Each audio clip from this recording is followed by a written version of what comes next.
Okay, if everyone would, we'll get back from our little break here and get the sheriff's department give us some updates and stats. It shows when y'all are ready. All right. Appreciate it. Mhm. Can you hear me? Is that good? Got you. All right. Awesome. So thank you for having us again. Appreciate it. So we're just going to make this quick. It's just I think there's 5 slides maybe of it, just kind of going over the stats for the 2023 year. So we'll go to the next slide there if you don't mind, and we'll start with there. I'm Captain Galloway. This is Captain Whitaker. This is just a quick map of our district captains. The areas are broke into. This just shows you which side of Mills River I have, which side of Mills River Captain Whitaker has, because we kind of split it down the middle there. But also the reason we put this up here is just to kind of let you know how our the sheriff put this in for us to kind of start educating some of the community with presentations on fraud, scams, personal safety, active assailant for a lot of the businesses. So that's what we do pretty much throughout the week. We give presentations to these things. So Mills River has done an amazing job being very proactive in those things. I don't know how many presentations we've given over to churches, some of the companies, the businesses out on 280. I'd say probably a safe number. We've done probably a dozen plus on active assailant frauds and scams, which really we feel like is helping a lot of the reports and stuff go down to Mills River, because right now we know that fraud and scams of some of the population is going up. And it's, I think this year with the FTC, it's up to $10 billion of fraud and scams money in the United States. So that's just a breakdown.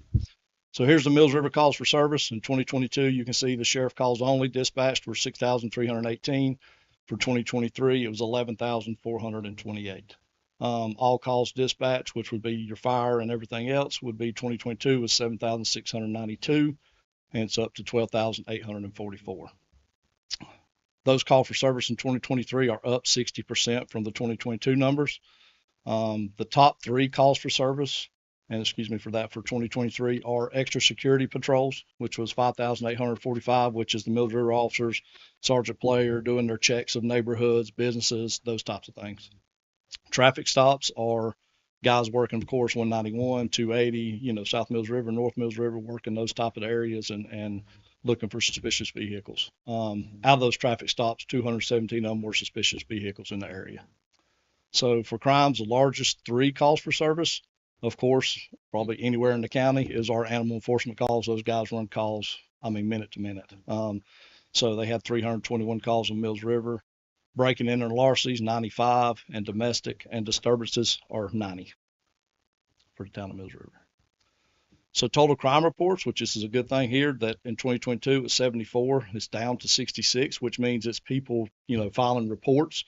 So a lot of things that we're responding to are proactive things, to traffic stops, just being proactive pretty much in our approach in Mills River with the officers. So the actual reportable incidents are down just a little bit. So that's a good thing. That would be more of like you're breaking and entering to vehicles in your neighborhoods. You could have a span to where 10 cars get broken into, and that's going to bump that up really quick to 76. So it's down, which we thought was really well. So officers have done a great job in that area. So here's your traffic stops in Mills River. We kind of covered this in 2023, 997 total traffic stops in Mills River. Mills River arrests and citations. Our arrests were 119 and 121 citations were wrote in 2023. So that is your stats for 2023. Any real, what do they call the bad stuff? Any of that? None of that. Doing good. No, we haven't had anything out in this area in a while, and let's hope it stays that way. Yeah, Exactly. absolutely. Yeah, the traffic, the interstate being the way it is, and then, we get a lot of drug trafficking coming through. Yeah. South Carolina into Brevard, into Transylvania County, through Mills River to Buncombe County. Gotcha. So that's why our officers are really focusing. We have you didn't see that. There's a 10-111 request. You seen the high number. That's the officers doing the job. Right. That's the ones out here trying to keep us safe and stop the drug trafficking and stuff like that. All right. Any questions for them while they're here? I was curious, the 60% uptick in calls for service. Is Mhm. that unique to just Mills River part of the county, or is that That department-wide? was Mills River part of the But community. it's the same throughout here. Yeah. Seen an uptick. Okay, It's just count the uptick. It's just not- Yeah, with population going up, our uptick, that's normal across the whole county. Everywhere we've had upticks in it just due to population. What's Mills River's population right now? Daniel can tell you. The extra security patrol, when they call, like, if they make a stop and they see something that's fishy, then they call, that's what the extra security patrol is. So that'd be like if somebody wants to go on vacation or a business is closed at nighttime, that's the guys just patrolling around, being proactive to make sure they're checking business and checking houses. So Crime saturation is what they're doing on the highways, watching for interdiction and speeders and DWI and stuff like that. Anything else for him? Other than a heartfelt thanks to the Yeah. department and all the staff. absolutely, we for appreciate y'all's support. your service. Yeah, absolutely. It's fabulous. I will He's say, part of it, though. Yeah, they do a If great job. he's our eyes and our ears and our mouth, and he communicates everything back to us, so it's good. I mean, we can't do Sure. no better than Jim. I will say at some of these meetings I go to with other municipal leaders, Mhm. they brag on y'all tremendously. They say if we could get our departments to work like Henderson counties, it would help the region in general. We The, appreciate it. the, how hard y'all are working at it. We appreciate it. We got a We got some good group. Yep. All right, thank y'all. Thank you. Have a good evening. Thank Y'all you. are free to go whenever you want to. So we put off the public comments portion when we started at 5:30 to move it up to 6:30 in case anybody had anything. So I've got Tammy Ross signed up. Tammy, if you'll come up to the podium and see what you got to say. So I'm Tammy Ross. I live over on Schoolhouse, and I'm with the Parks, Trails, and Recreation Committee. I know y'all had your session last week, and Tristan spoke on our behalf, and I couldn't be here because Brian had his surgery, but I just wanted to touch on a couple of things, especially since it's hard to hear on the Right. on there sometimes. So, and I just wanted to cover a couple things that we had discussed about in the meeting as a group and make sure that y'all understood that we had all said that yes, the infrastructure had to be number one. We have to get there. There has to be electricity and plumbing and access, and all that is super important. But we did discuss that the very next thing needed to be, or at the same time, the riverbank restoration was super important because we don't want that falling away or, being destroyed. So, and then the next thing was in equal parts, we talked about the market and the trails. Those were both fairly substantial, but big bang for your buck and what the community, like as far as the surveys and what everybody wants, like those are the things that people want is more walking trails and obviously the market. And I believe you had brought it up later, but we had discussed it will not be the market. It will be a open air structure, and you and I and Sandra and I had talked about this. Well, like it will be used for all kinds of, like if movie night gets rained out, they could do it under there. The Michelle with programming will be able to do crafts and activities under there, and we could do yoga there, basketball. It will be for an outdoor activity center, and we can name it whatever we want, but it will be for obviously the market, but that's for a few hours, one day a week for half the year. So it would be a huge bang for your buck as far as the community being able to use it and everybody enjoy it 7 days a week. And so that, and then the trails as far as even whether we pave them right away or just do the gravel ones to get them leveled and started out.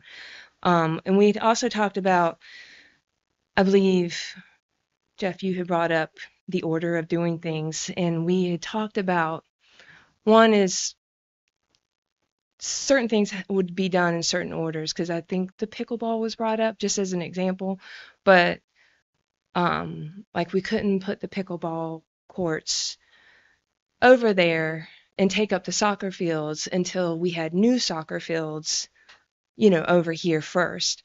So while the pickleball would also potentially be a small portion and something easy to put in, costly, but just space wise, you wouldn't want to do that until we had the soccer fields, because they need to be able to play. That is used. Everybody loves this.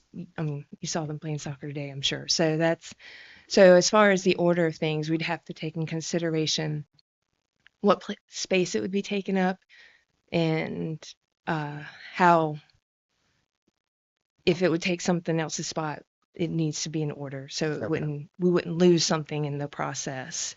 And also just, the residents what they want most. So, which is why we say the market and the trails. So those were my big things. I just wanted to make sure that you knew that we had discussed all of those things. And infrastructure, yes, is absolutely important, and like the number one. You have to be able to get there. But we talked about all of those all being the most important things, and up to y'all's pleasure and what happens in what order. All right, thank you. Thank you. Anyone else for public comment? No. I'd like to recognize the Bowmeister family that's moved here from Florida. They're now living over on Turnpike Road. They've got them a fine little farmstead over there going. So glad to have y'all with us, and everybody else as well. In that, we're going to move on to C, our Brittany Brady with Harrison County Partners. Good evening. Thank you so much for having me. It's great to be here, and thanks for ordering beautiful weather. My children are outside enjoying your playground, so thank you for that. It's an honor to be here on behalf of the Henderson County Partnership. I have some board members with me this evening as well. And just as a reminder of our mission, we focus to create and retain quality jobs in Henderson County. We focus primarily on taking care of our existing industry first and foremost. As you're aware, there's over 130 plus manufacturers in our community that we want to make sure that they are here. They employ our friends and our neighbors, and they make products that we're proud of. What often makes the headlines is that marketing, the business development effort when we go outside of the community or new industry comes into our community. But again, we want to focus on our existing industry first and foremost. Product development is a huge portion of what we do to make sure that we have the right places to put these industries. And then advocacy, working not only with our local elected officials, but at the state and federal level to make sure that we are taking care of industry as it shifts. As you all know, manufacturing has changed drastically over the last couple of years, and doing business has changed drastically over the past couple of years. And so we want to make sure that we have the elected support for that. Go to the next slide. So again, how do we accomplish this program of work? With our existing industries, we have retention calls. These are one-on-one specific meetings with specific questions to see how our local companies are doing. We evaluate their square footage, how their facility is overall, maybe how's the neighborhood that they're in, what's the infrastructure like, what are their sales like, what's their employment like, just kind of doing a deep dive. And we compare that information year over year to see if there's any red flags or if they present any concerns during those meetings.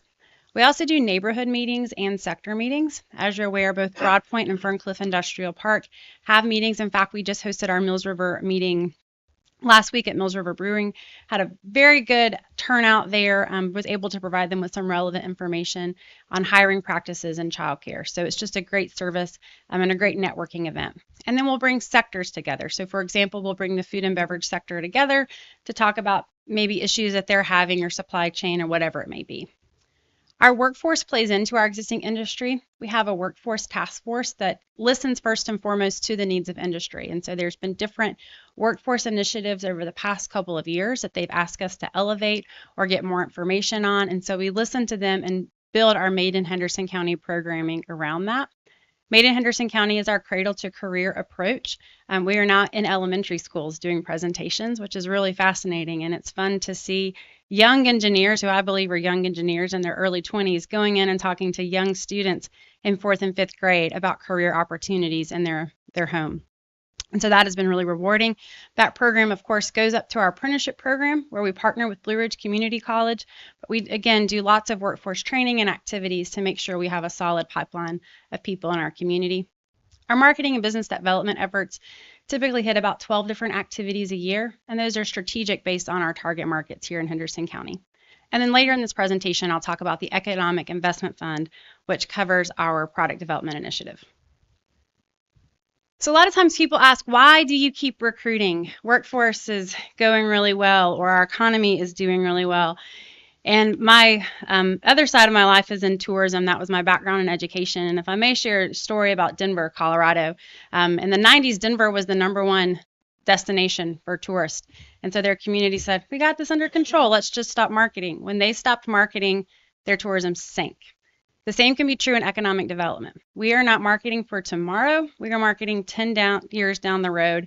If there's a change, again, in manufacturing. Unfortunately, we have had a considerable number of closures in our community the last couple of years, and so we're marketing to fill those buildings for the future. And so the chart in front of you, it has a lot of information. Our office has this software here that we can dive into different careers in our community. So everything in yellow is what our office focuses on, and everything in blue is a key employment sector for Henderson County. So you can see when we're looking at the employment specifically at manufacturing, it's the largest employment sector that our office focuses on. It's only followed behind by healthcare and social assistance. Obviously, that's a huge part of our economy as well. You'll see those wages are very, very significant. In fact, they're the highest wages under management, but those are the highest wages that we are working towards recruiting. We like to say that manufacturing pays the bills in this community. It pays the tax base for our citizens, but it also pays a desirable salary so folks can afford to live, work, and play here. The LQ is location quotient. That is how many people in a community work in that sector.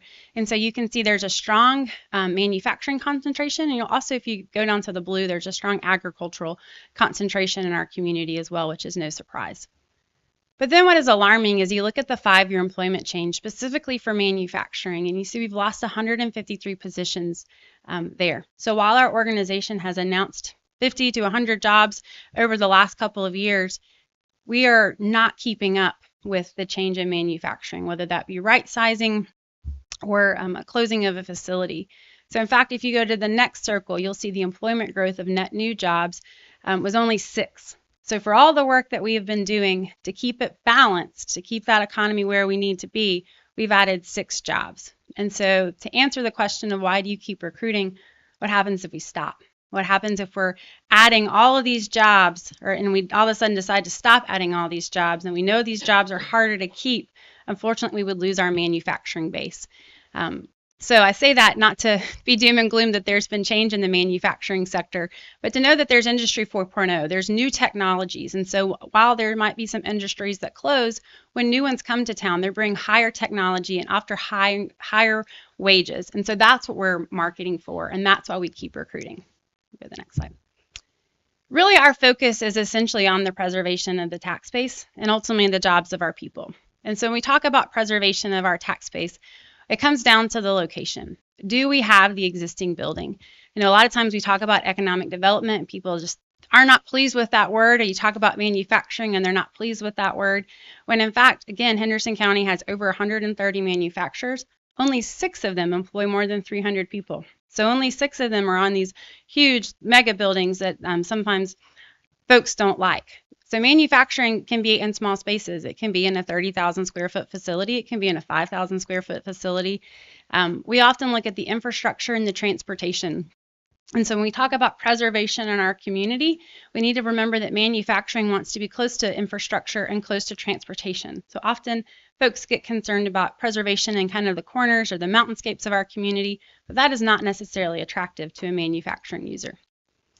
Again, when we look at the sites, we're looking at 20 to 100 acres. That is our sweet spot in Henderson County. While our counterparts across the state pride themselves in mega sites, we know that is not what we need to be doing here. And we are being very selective when we look at the projects that are locating in our community. We always consider the future land use. I know all of the municipalities across the county and the county have done great work recently in looking at land use mapping, and so we take that into consideration. And then we always, always, always work with willing landowners. And so sometimes we do property outreach, which we'll discuss momentarily, but at the end of the day, we always work with that willing landowner. Next slide, please. The next thing we take into consideration is compatibility and growth. The number of projects that we see come across our desk has doubled, almost tripled in the last couple of years, but we are always super selective of the types of projects that come here. Again, we talked about the size of manufacturing. It's not always big. Sometimes it's small, and they're doing some really creative things.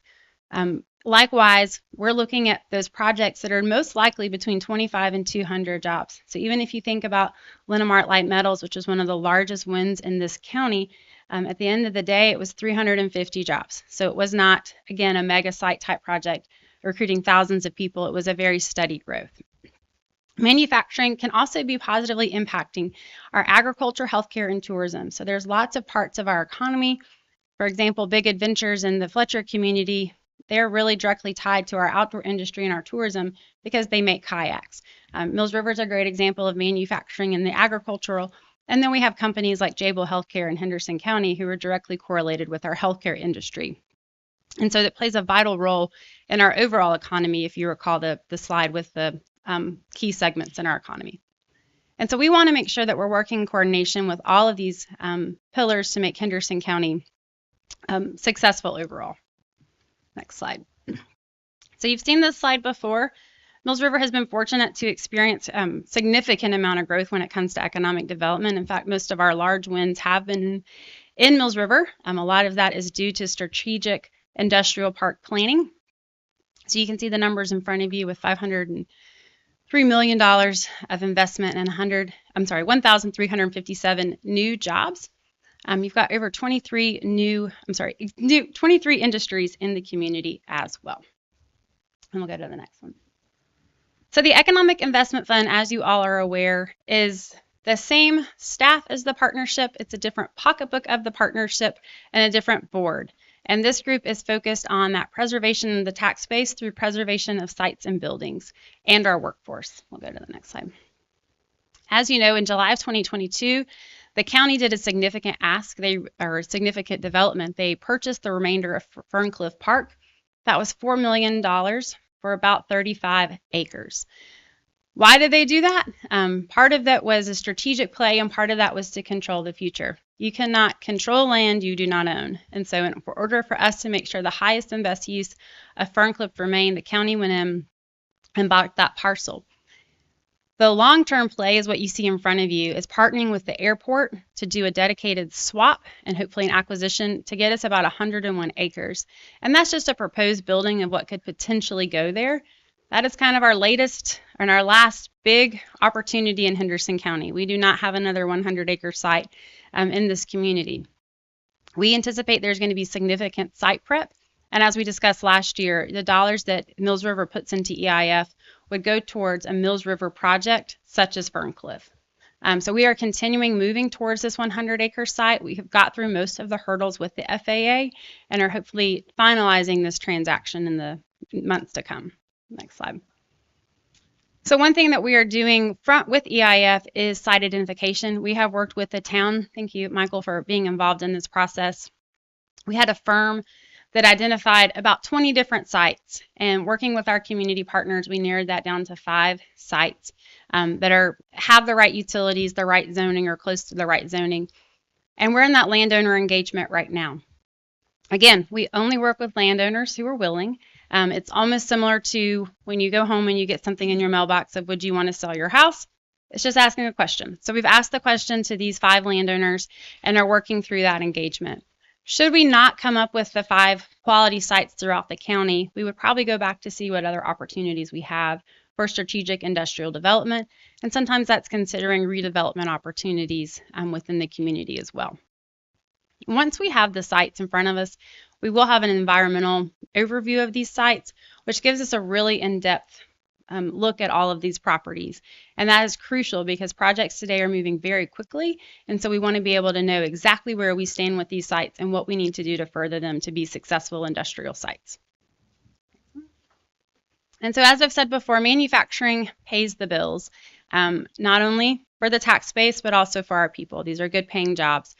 As we've shared each year, 30% of the tax base is coming in industry, but only 12% of the services.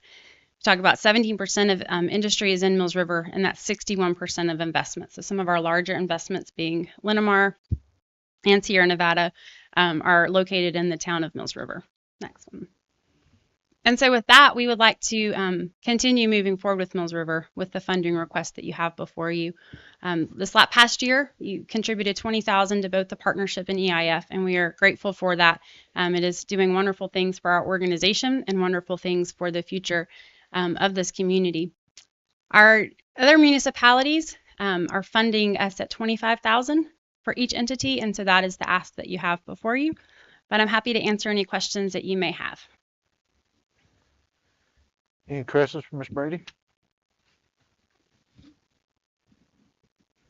This may be just slightly off topic, but when a heavy hitter like Pratt Whitney moves in southern Buncombe County, is that a net gain for Henderson County, or does that actually have an adverse effect on industry in Henderson County? Sure. So there's different ways you could view that. So obviously, anytime anything comes to the community, whether it's a new Ingles or a Walmart, they're going to be hiring people. And so we can certainly look at that implication.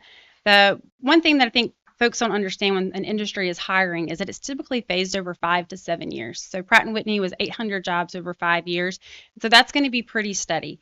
At the same time, we had some significant closures around the region, and so they absorbed some of that population. So a lot of the initial workforce concern has been alleviated.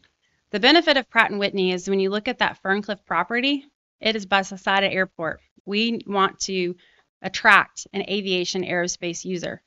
We need to be part of an aviation aerospace community to do that. And so while I know the county lines, and my counterpart in Buncombe County know the county lines, and industry, if we say we're part of an aviation cluster with Pratt & Whitney and GE Aerospace, they're not going to question the county line. And so when we think regionally, it's actually really beneficial for us as we try to build that aerospace cluster. Yes.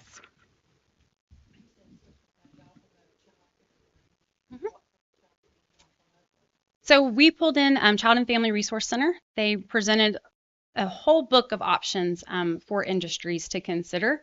And we just present the information. Every industry is different with what is best for them. And so that is our job, just to connect. And so any resource we ever hear that we think might be beneficial with some of these hurdles with housing and childcare, we put in front of them. And so that was the most recent example of partnering with Child and Family Resource Center.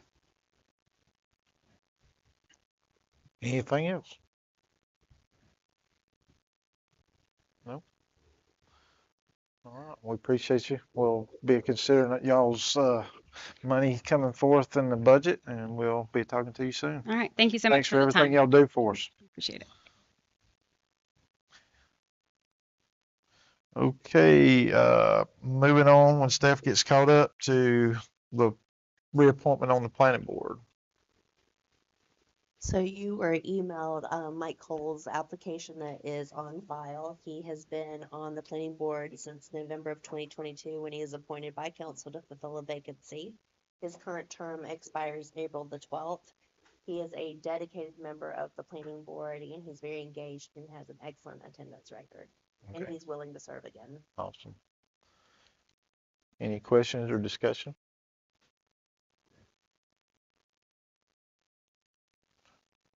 Do we have any other applicants on file? We do. We have 5 applications Okay. on file. Council's pleasure. Mike does a great job. I think when on there, when it comes to the meeting, you know, he's going to serve again. I think he should be nominated to serve. You make that in the form of a motion for me? I make a motion that we reappoint, Mike Cole to the planning board. You need a term or just the next, you good? Okay. All right, I got a motion. Need a second. I'll second the motion. Thank you, Jeff. Any more discussion on Mike Cole? Hearing none, all in favor? Aye. All right, any opposed?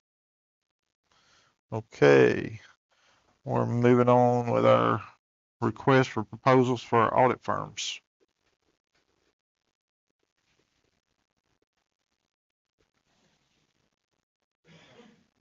Council.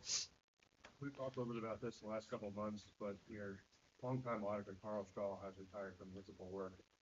So, Sue and I and Carl worked together to put together a request for proposal, earlier this year. The responses as to what that was, process and recommendation. Okay. So we did issue an RFP back in January, giving responses due. We gave them up until February 28th. The State Treasurer's Office and Local Government Commission have developed a process and a form that you follow. So we just changed some names and issued it based on a schedule that they recommended, and Carl recommended as well. I had been warned to not expect any responses. Fortunately, we did receive 3. And I reached out to some colleagues and got an excellent scoring matrix from Henderson County, which follows the RFP that was issued exactly, pulls the questions out word for word. How did they score on these things? One firm we got was out of Whiteville, and they had planned to do everything virtually. We do work a lot virtually on an audit, but we also like the idea of being able to have someone in-house when we need them or when they need something. It was going to create a lot more work for staff. The paper that they come in and look at, we only have to scan and send. So I decided that would not be a good one. The other 2 firms were very close, and it came down to qualifications of the key people who'd be on site. And so my recommendation is for Good Killian. The cost is different than last year in that Carl Shaw only charged us $20,000. He told me repeatedly that he was keeping the cost down because of all the years of working with him. Don't know if that's true, but I do know that all of the other firms came in closer to $30,000. But that does include an extra cost for what they call, I just drew a blank. The extra audit they have to do. Sorry, not the yellow book, the other one. No.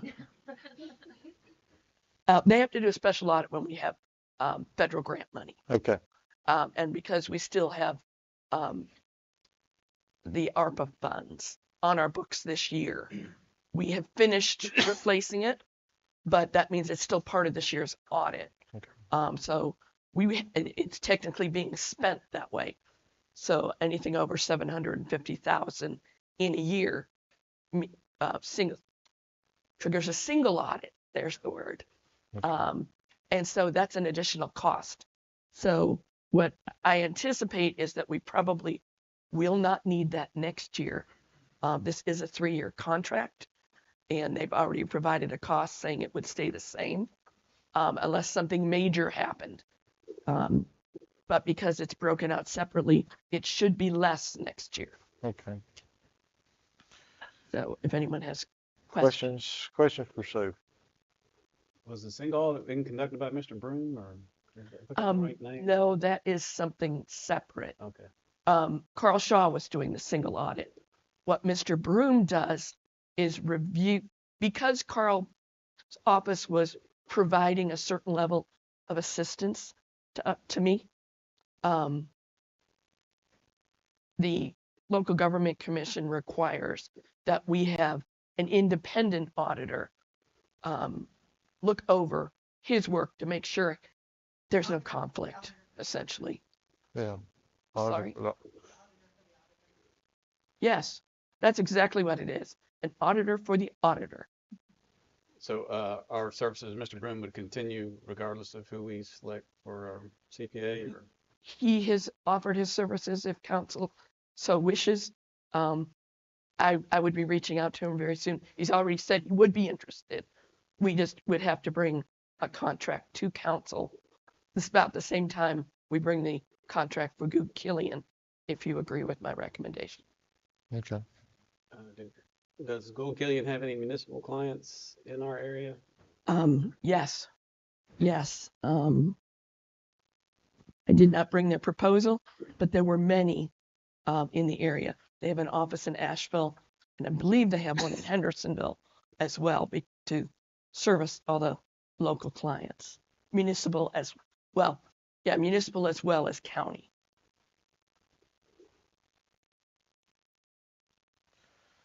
So Daniel, question for you is this increase from 20 to 30, as my manager sitting there now,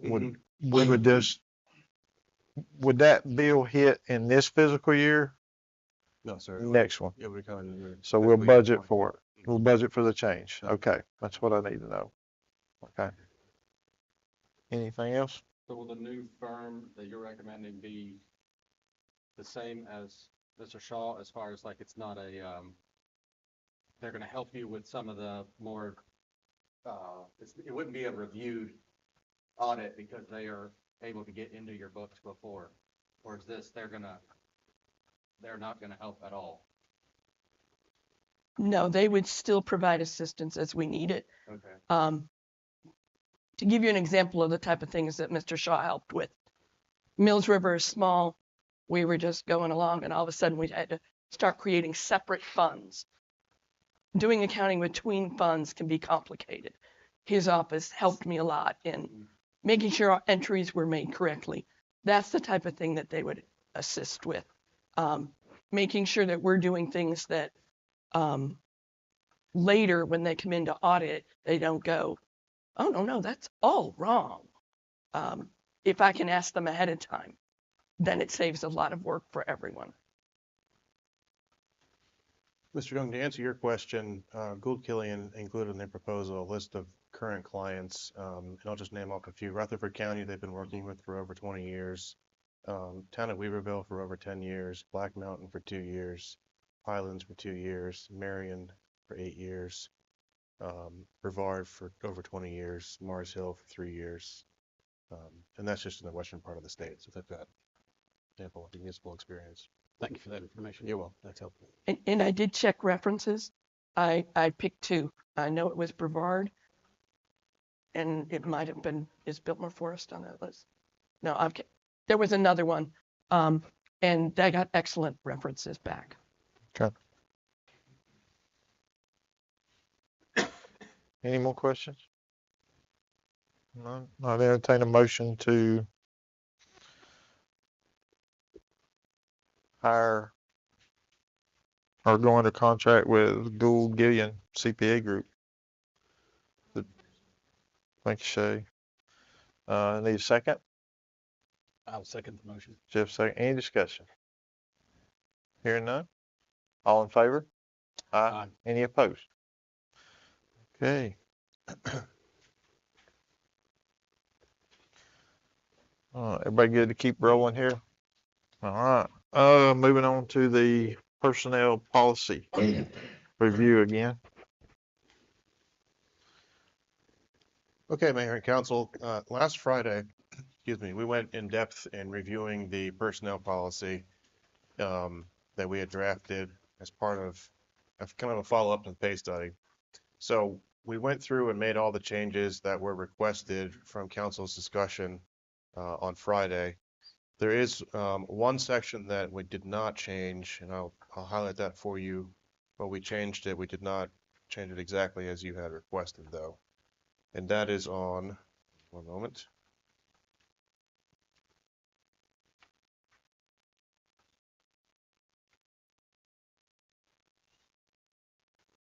It is on page 31,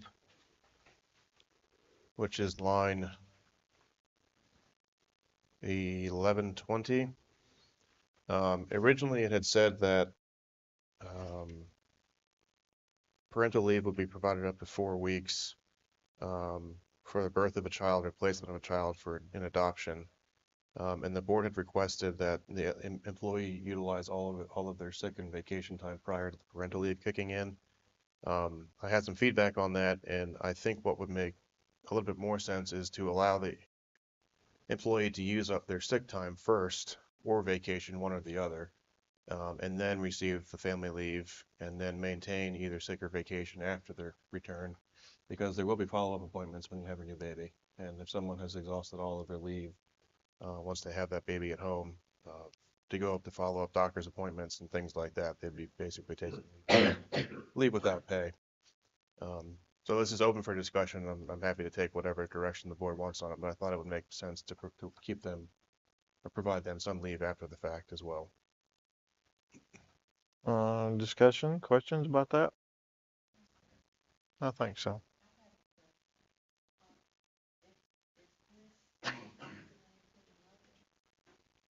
I'm sorry.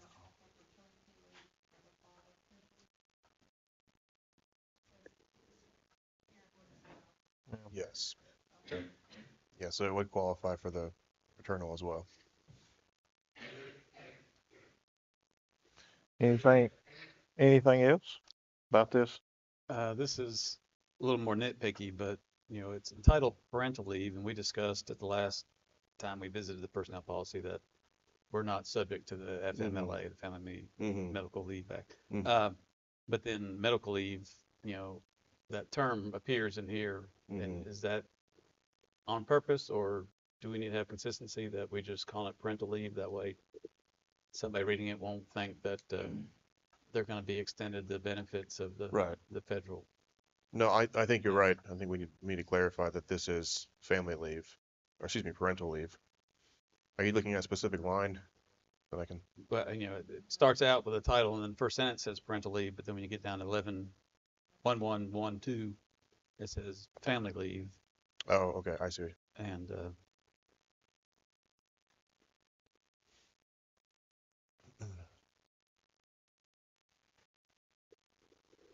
just make sure that's all consistent. But yeah, if you would do a word search on that document, make sure it doesn't appear, and if you do, just consistency and lack of confusion. Sure.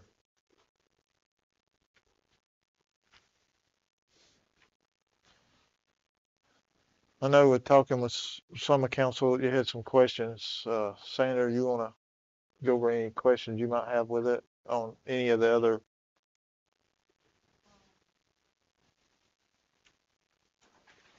We have discussed certification pay increases. Mm-hmm. We have discussed, career employees that, they're gonna take a certain number of something that we might have to sign. Contracts stay. Mm-hmm.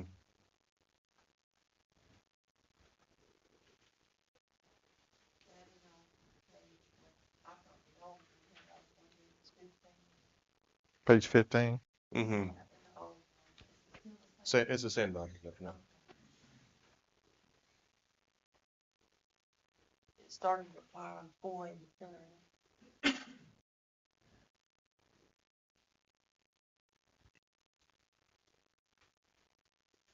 So you want me to add something in there about if they take advantage of the certification pay increase, that they sign an agreement of some variety, they would be. They have to pay $7 million. Mm-hmm. To keep their Right. Right. Mm-hmm. When they go, beyond. Mm-hmm. They pay more. Right. Maybe they could. Just because we've got a vested interest in them at that point is what you're getting at? Yeah. I don't know, how to word it because it would really pertain to if it was a crucial element to the staff, I guess, would make sense for sure. I'm sorry, I'm not.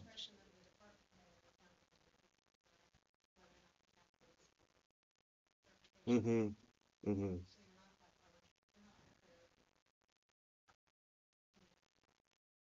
Well,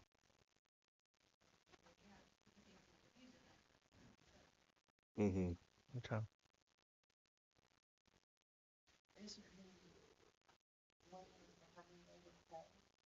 There's not currently anything written down. I don't think you'd want to limit it just outright, because there are a lot of free trainings that all of us do, just because they're good, hour long, hour. Right. But I think you'd want to put a limit on the amount that someone could maybe earn in a given year, so that they spread certifications out, or they say, I'm going to sit for these 3 exams, but in doing so, you're only going to be eligible for the increase for maybe the highest one, or 2 out of the 3, or something like that. Am I thinking right, Sandra, in saying that what I'm reading from you is we're a small town municipality, and if we're gonna pay for them to go get this extra training and all, maybe get another year or 2 of service out of them, almost guaranteed, versus them getting trained up on our dollar and then moving off from us? Or is that what you're thinking, maybe? Along those lines, yes, I mean, the town's paying for the class. Mm-hmm. They're paying them an hourly wage to be there. Right. They're paying their mileage there. Mm-hmm. And if they spend the night, they're paying a little more. Right. So I think with all that invested into them, Mm-hmm. a little give back wouldn't hurt. Mm-hmm. Give back in terms if they leave the organization, you mean? Well, No, as in, you know, if they're gonna take these classes and stuff, Mm-hmm. you know, maybe find something they'll stay at least 2-3 years. Oh, I see. Yes, I think that's logical. I would suggest if you're going to do that, that you would ask the employee to stay on. If they leave within a year, for example, they repay the examination fees or something like that. Because you don't want to ask people to repay everything, because they don't go into the training necessarily assuming they're going to be leaving. But I think it makes sense to have some sort of clawback in there if they leave it, immediately. That's not really fair to the town. Can we ask our manager?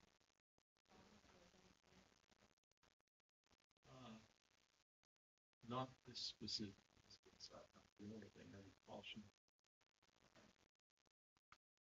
Would be a contract. I don't know that you want to change the relationship with your at-will employee with the town with a contract.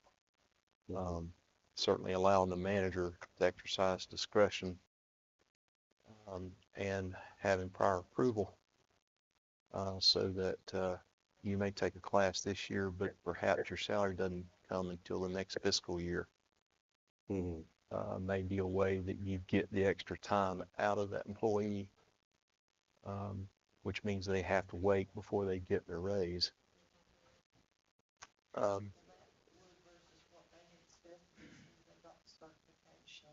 Mm-hmm. Mm-hmm. But getting prior approval to take the course in one fiscal year, but you don't get the raise necessarily into the next fiscal year, actually allows you to get time out of the employee based on their training. But it's an incentive for employees to be able to be trained and to have access to that, and it helps in the recruiting process to know that you have a good training program for your employees. I think that's a very reasonable suggestion, is that you secure the certification at whatever point in the fiscal year, but your raise doesn't kick in until the next fiscal year. So it sort of incents you to stay. If you do plan to leave, you at least got to stay for the next few months to get through your fiscal year. Mm-hmm.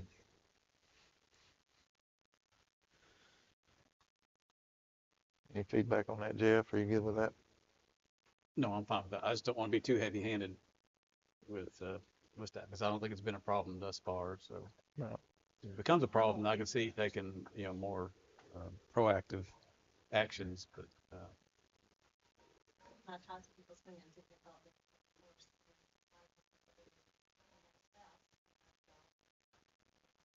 Mm-hmm. Yeah. maybe I'll restate my position that I want to promote a culture of professional development on the staff within reason. So they have to get department head approval, town manager approval for taking all these things, so that it doesn't get carried away. But I just don't want to dampen or throw cold water on that culture. I'm not one. If we're gonna spend an investment into them to train them up, which I know they need training to do their job, but above and beyond that, we're gonna make the investment. I would like to give them incentive to stay. but I'm supportive of Mr. Baldwin's proposal that, that there be a lag time from the certification, to actual compensation change. Make budgeting for the increases a little easier also, depending on how much they'll. If it's spelled out in policy, then it'll be clear to new and existing employees of what the expectations are if they do acquire a professional certification. That will make them eligible for a pay increase.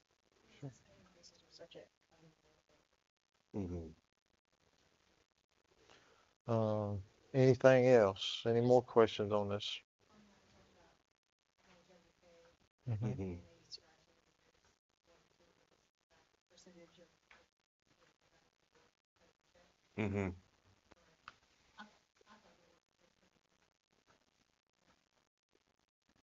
What did you say? You thought what?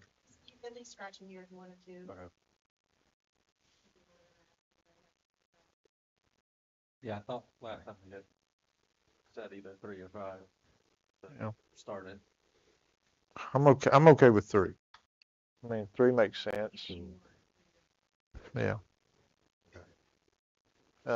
Consensus, that good? The way I'll say for consistency with local retirement program, you're not vested until 5 years. So if you're paying into the system, and you become a public employee in a municipality, and you're paying in, and after 3 years you go to private sector and you never plan to return, get your money out without interest. But after 5 years, you're fully vested, and then you can have the option of leaving it in there, letting it gain earnings, and drawing it when you're eligible, albeit a rather modest retirement. Or if you do pull it out, you get it with interest. So I say all that to say, to me, 5 years, and it's a full percent, that's kind of a round number anyway, but the retirement system that town staff are subject to is, 5 years sort of a milestone when they recognize that you're a career employee in public service, and they give you the option to be fully vested in retirement. So at that point, I think, 5 years shows a outward expression of somebody's commitment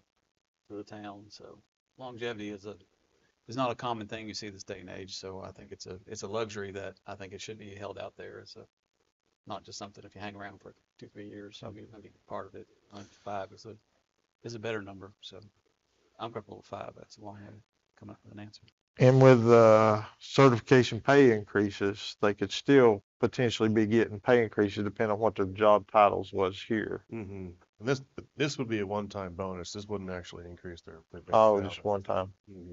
Right, it's just I see what you're saying. I They see what just you're saying. pumped in their check for the month of their anniversary. Ah, The 5-year anniversary, 3-year anniversary, whatever we decide on. But so they'll see one big paycheck, and then it's gone till the Okay. next year, and then obviously it ramps up as longer as the. okay. So, 5, James? 5, 5. Well, 5 it is.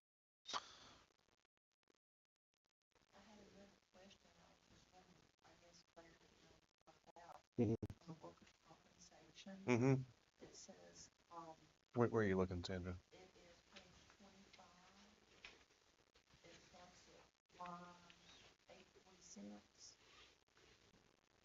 Okay. It says they're covered by workers' comp. The injured employee is responsible for claiming compensation under the Workman's Compensation Act. Such claims must be filed with the North Carolina Industrial Commission within 2 years from date of injury.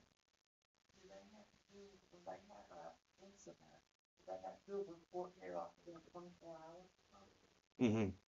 We do. And is that stated somewhere else in this policies and procedures handbook? It's not in this policy. I don't know if we have it in a different procedure somewhere. Does that sound familiar?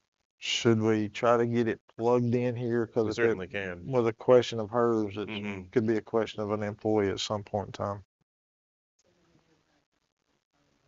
Documented. Yeah. Yeah. Yeah.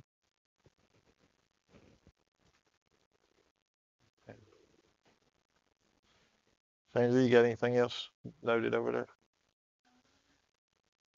The only other question I had was under Social Security, which is right on above that. And it says the town pays employees federal insurance contributions. Do they pay the whole thing or just to where we pay what's required federally. which is half, I would assume, The employer's portion. the employer portion. Yes, Sandra, there is a required employer's portion and we pay that. And we pay everything that's required by law. They still pay a part out of their check. Mm-hmm. Yes, it works exactly the same for us as it does for you out of your paycheck.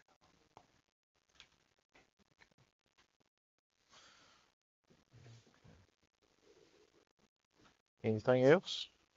Anybody?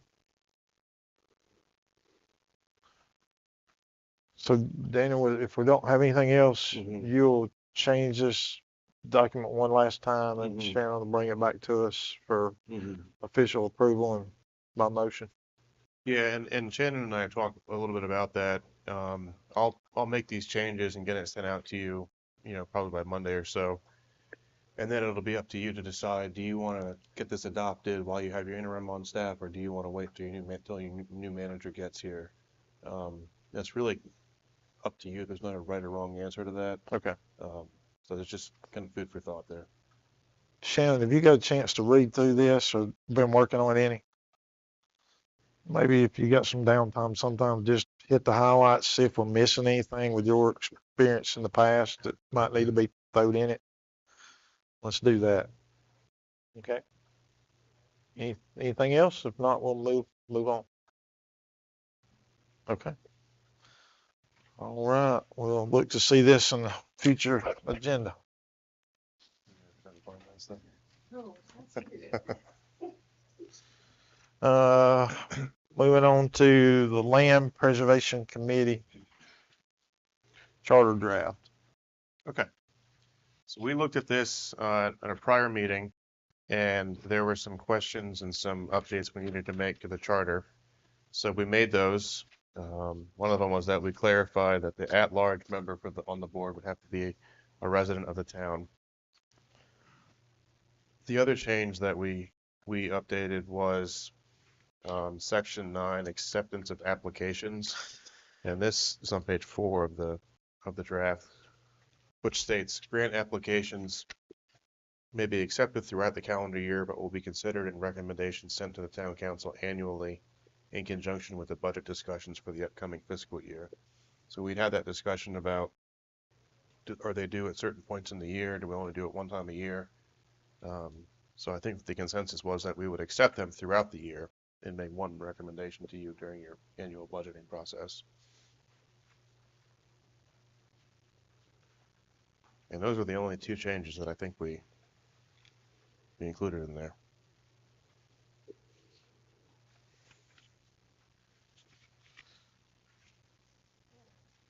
I'm good with it this time as it's written.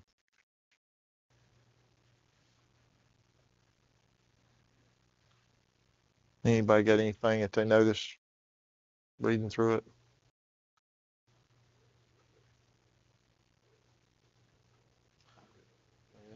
Everybody good? So, we need to adopt this by motion. Mm-hmm. So if someone make a motion to,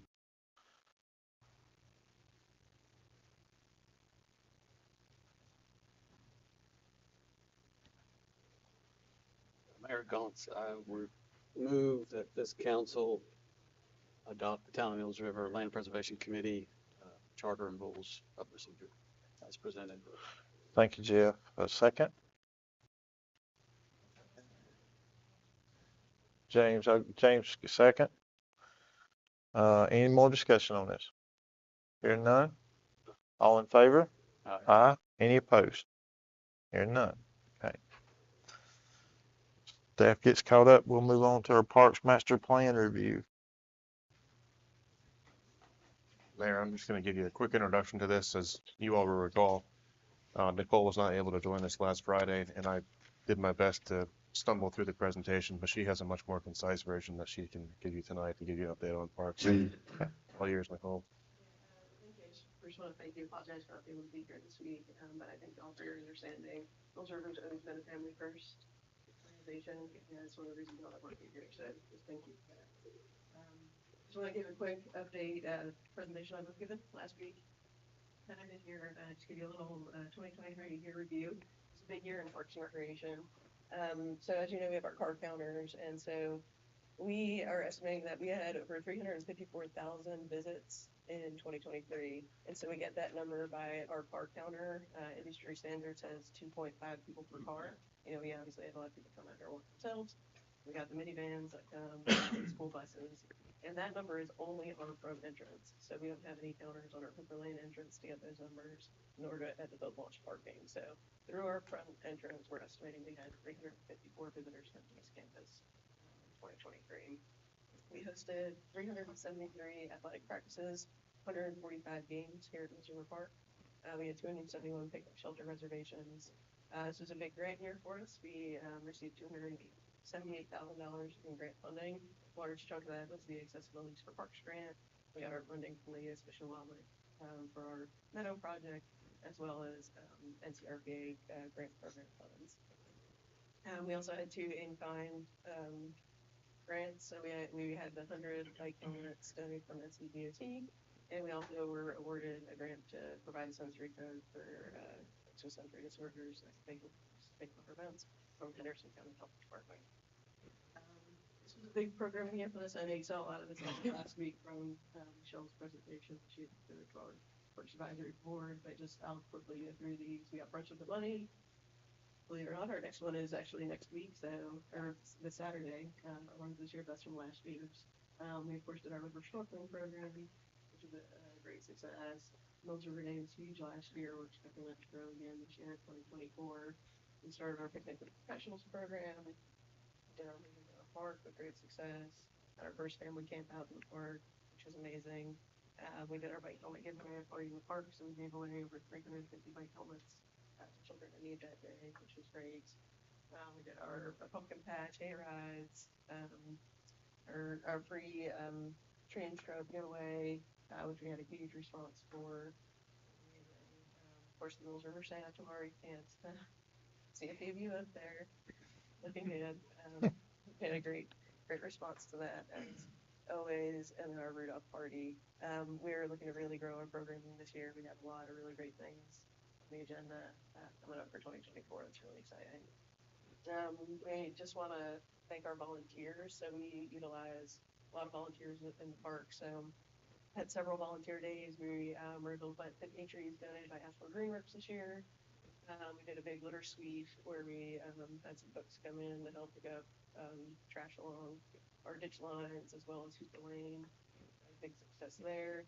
And probably our biggest group of volunteers has been our master gardeners that have not only helped install our pollinator garden, but they have come and kept it up for us, and they will continue to do so in 2024. We also rely heavily on our partnerships. So just a few highlights of the folks we partner with. So we, of course, have our mobile food market. So we held 22 markets this year. We averaged 48 families per market, and over almost 30,000 pounds of food, free fresh produce, was distributed from Mills River Park this year for local families. Of course, do our blood drives. So we held 5 blood drives this year, 134 blood units, which they equate to saving 402 lives, which is great. And then, of course, we have our master gardeners. So we've had a total of 16 maintained that facility, which is great. We've had some big park improvement projects this year. So we did our tennis court resurfacing. We also had our baseball field laser graded, which right out there. Our memorial bench entry donation program. So we have installed 3 new swing benches in 2023, standard bench, as well as 2 trees donated through our memorial program. And then, of course, the pollinator garden paths was our big addition for 2023.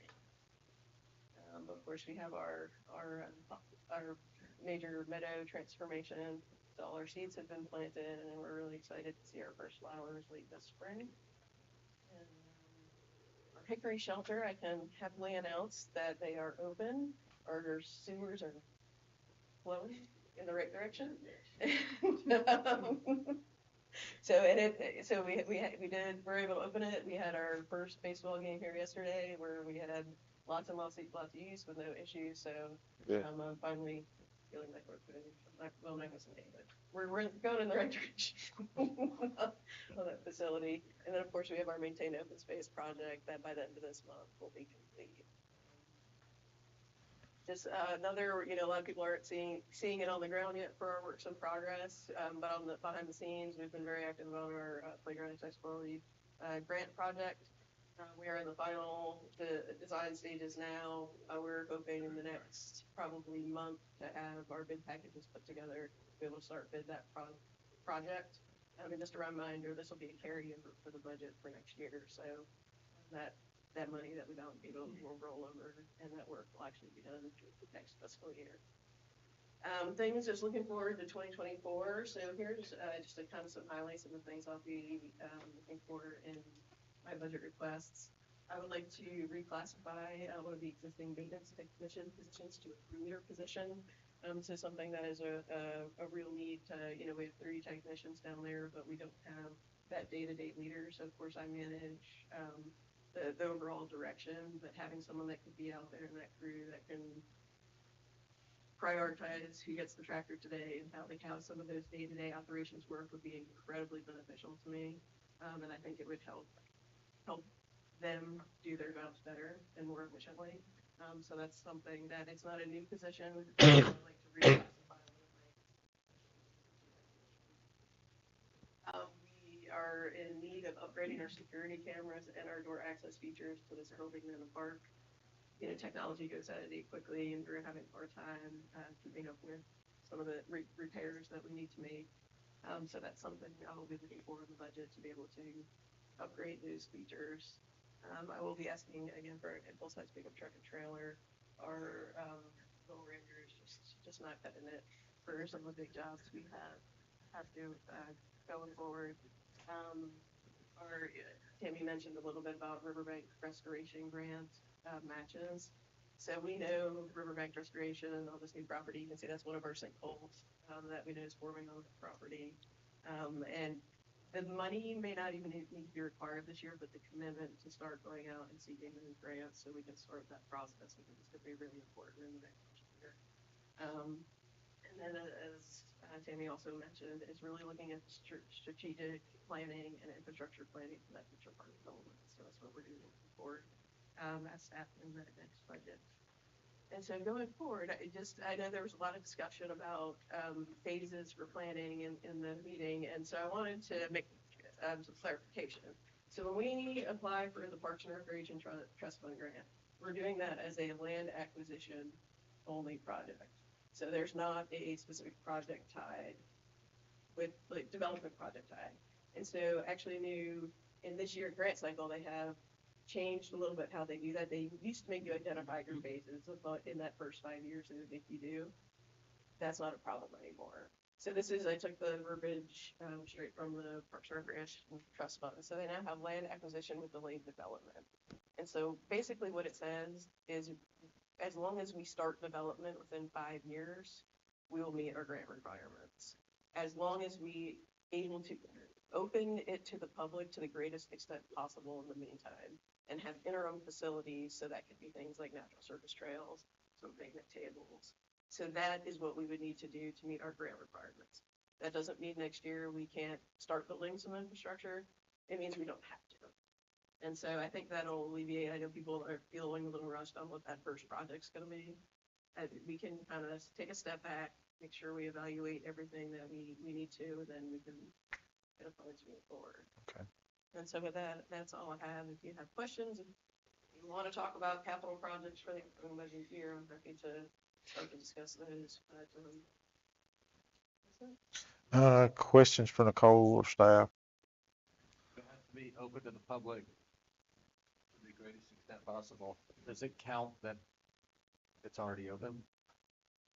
So because we're asking for land acquisition for the new property, we will need to find an element on the new property to do that. Now, that can be, again, if we look at, say, starting to apply for riverbank restoration grants, I know right now with that sinkhole situation, we can't put natural surface trails there till we remediate that problem. So that could be our work towards. We already have our picnic area over, on the one side where we have that split rail fence in the back. It could be as simple as extending that fence back a little bit, but we will need to do something on that property to the greatest extent possible, but it's very loose language. So I think as long as we could show we made an effort, that's gonna fulfill our grant requirements.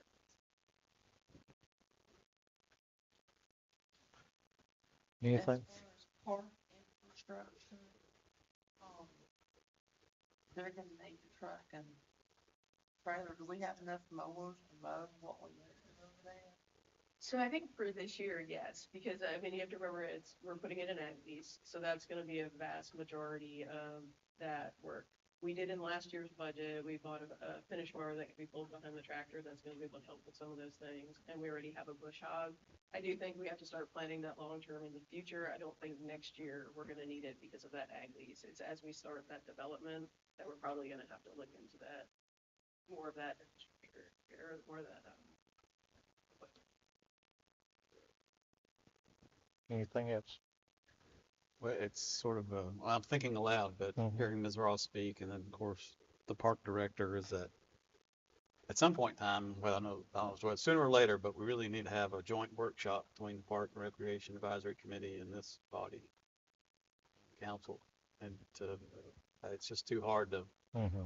sort of talk through other people and back and forth, back and forth. I think that, at some point in time, and like I said, it may be further down the road, but I would advocate for a joint workshop between both bodies to just to talk about phasing and what's Well- realistic, and our concerns may be different from theirs and vice versa. So I would welcome that dialogue. I'll support that 100%. One thing is brought to my attention by 2 or 3 people in the last month or so is now that the garden spot is down there and the bee pollinators and everything, the chimney. Everybody's so confused about this chimney. So we're going to have to get a plaque made, signage made, describing its heritage. We can work on getting that information.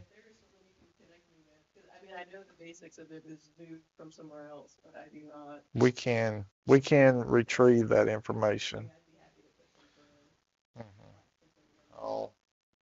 I'll make some contacts and get somebody to come by and talk to you, set up an appointment, talk to you, and make some notes. That way, as people walk around, they'll understand the reasoning for it being there. They've asked me, what did the house look like? They've asked me 1,000 questions. So anyway, we need to work on that a little bit. It won't be too expensive to get that done. Anything else? Hearing none? Okay. We'll move on to staff updates as soon as my town clerk gets caught up. I don't really have anything other than to, We'll kind of roll through. I'm sorry, are you still? No, we're good. Okay.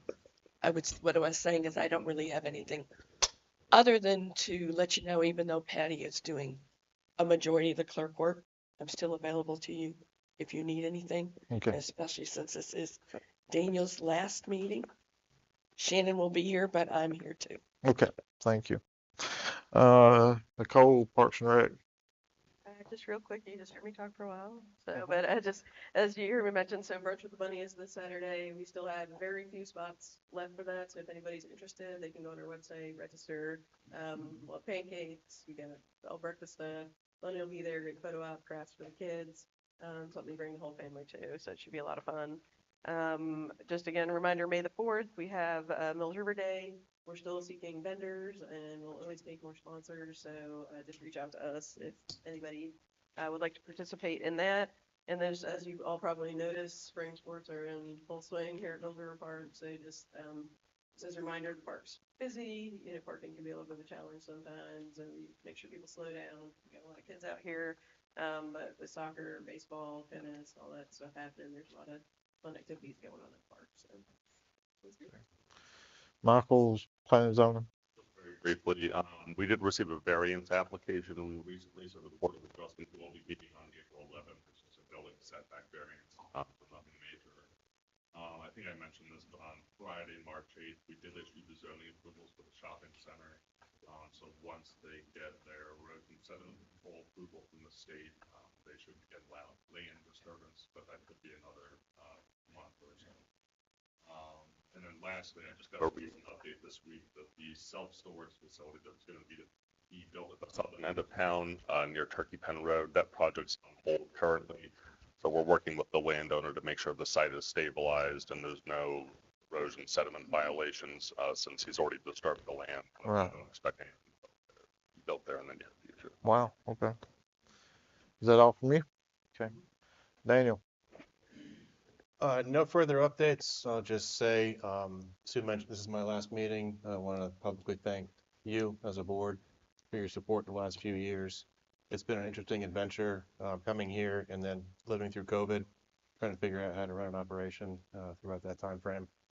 I want to thank all the staff that I've been able to work with the last 4.5 years. It's been a real pleasure. The town is in really good hands. And I think with Shannon on board, you're going to find yourselves in a very good position with the budget this year. And there's a lot of great things to come for this community. And I just want to thank you, thank the public for all your support, coming to meetings. It's been a pleasure to work with everyone. So thank you. Thank you. Appreciate you being here for us. Shannon, do you have anything you'd like to mention? Your Gaunt's just, Good.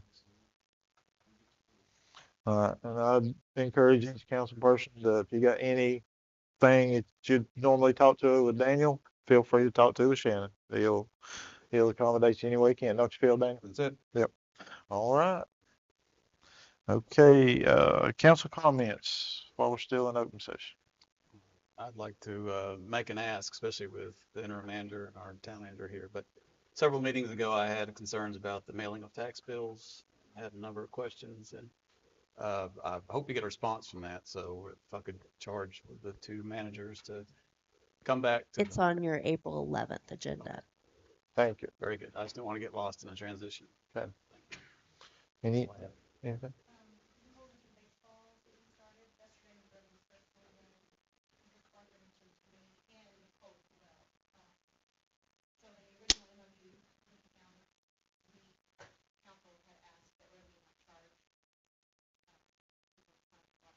Okay. Okay.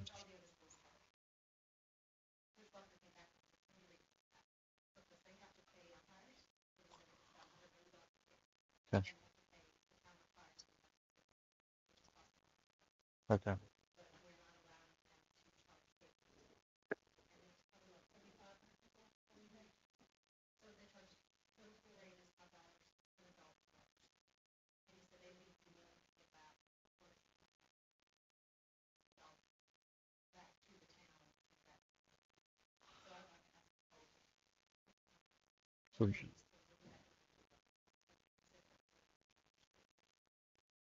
Okay.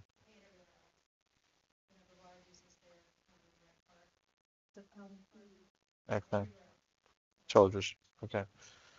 We line the fields, prep the fields. Okay. Okay. Okay.